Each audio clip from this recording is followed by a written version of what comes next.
Le droit à l'interruption volontaire de grossesse est l'une des grandes conquêtes de notre monde moderne, l'un des symboles de liberté et d'émancipation des femmes. Mais c'est aussi un droit particulièrement attaqué et de manière récurrente. En Europe, non autorisé en Pologne, sauf circonstances exceptionnelles, et interdit à Malte. Sauvé in extremis en Espagne en 2013.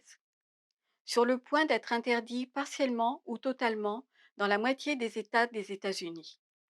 Interdit ou fortement restreint dans de nombreux pays d'Asie ou d'Amérique latine. Ces attaques sont le fruit d'un patriarcat poussé à l'extrême, un système où des hommes décident à leur place de ce que les femmes doivent faire de leur corps.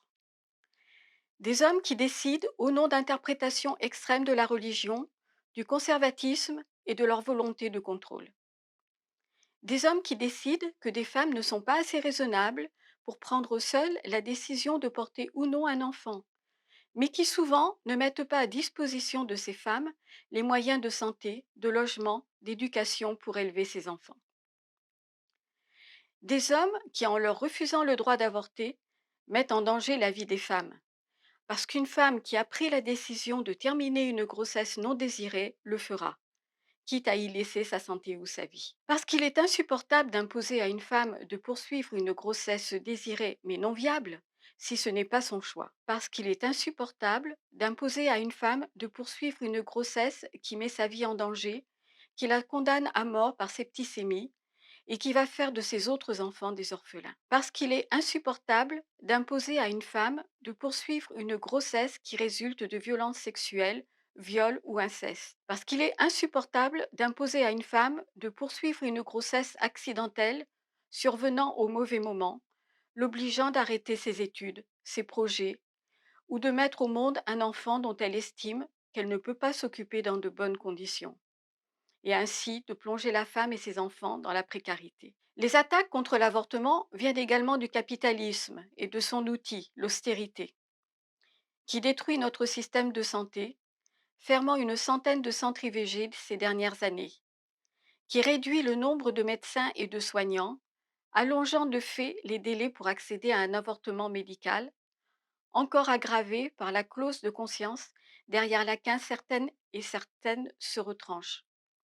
Lorsque ce délai est dépassé, les femmes n'ont plus d'autre choix que de partir à l'étranger avorter si elles en ont les moyens. Avec le PCF, nous réclamons que le droit à l'IVG soit inscrit dans la Constitution comme un droit fondamental avec les moyens associés. Constitutionnaliser la non-marchandisation du corps humain et le droit fondamental de disposer de soi en toutes circonstances. L'accès libre et gratuit à la contraception, sous toutes ses formes et sur tout le territoire, doit être garanti. Sur le délai de recours à l'IVG, comme le recommande le planning familial, la France s'aligne avec les pays européens les plus progressistes, en vertu de la clause de l'européenne la plus favorisée.